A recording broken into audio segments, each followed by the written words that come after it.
Happy Halloween, All Saints, All Souls weekend, everyone. This is my favorite time of year, and I have a story for you that takes place just a couple few miles away from where I'm from in Chicago.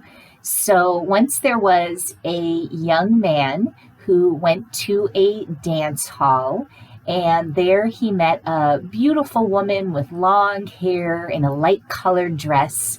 Her name was Mary, and they danced together all night.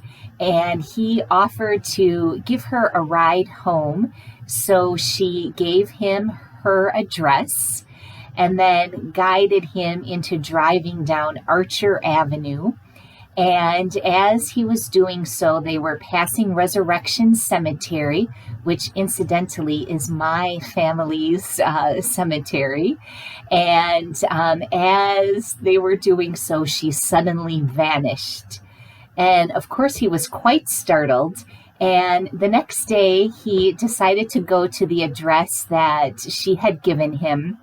And he knocks on the door, and an old woman answers, and behind her on the wall, he sees a photo of Mary, and so he asks for her, and the old woman says, "Mary has been dead for many years."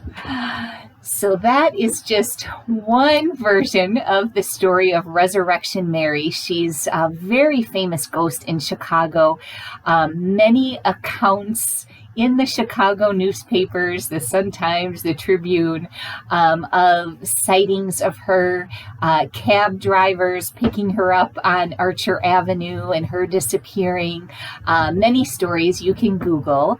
And as a teenager, my friends and I would go to Archer Avenue on Halloween night looking for her, and sadly, we never saw her.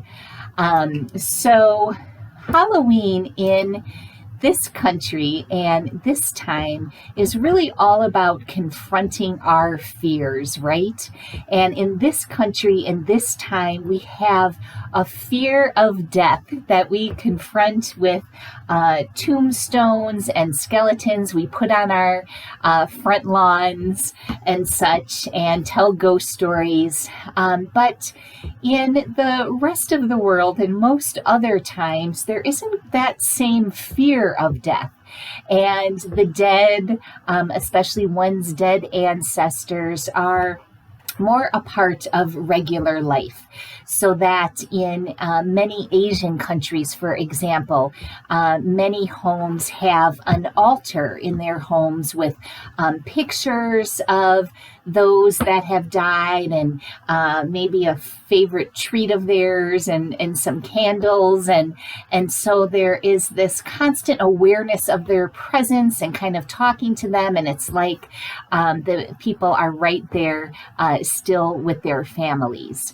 And then in Poland, which is where my people are from, and Resurrection Mary, incidentally, was Polish American.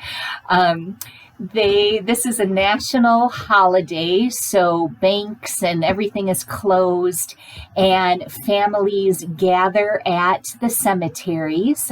People drive to their hometowns if they've moved away, and everyone gathers in the cemeteries with lots of candles and celebrating and respecting of their dead. And of course, in this country now, we've become more familiar with the Mexican Day of the Dead.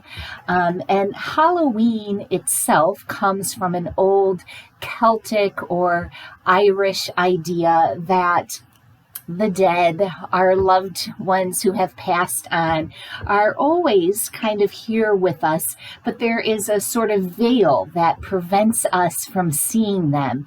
But it's at this time of year, and particularly on Halloween night, where that veil becomes the thinnest, and we can see them. And so happy Halloween, All Saints, All Souls Day to all of you.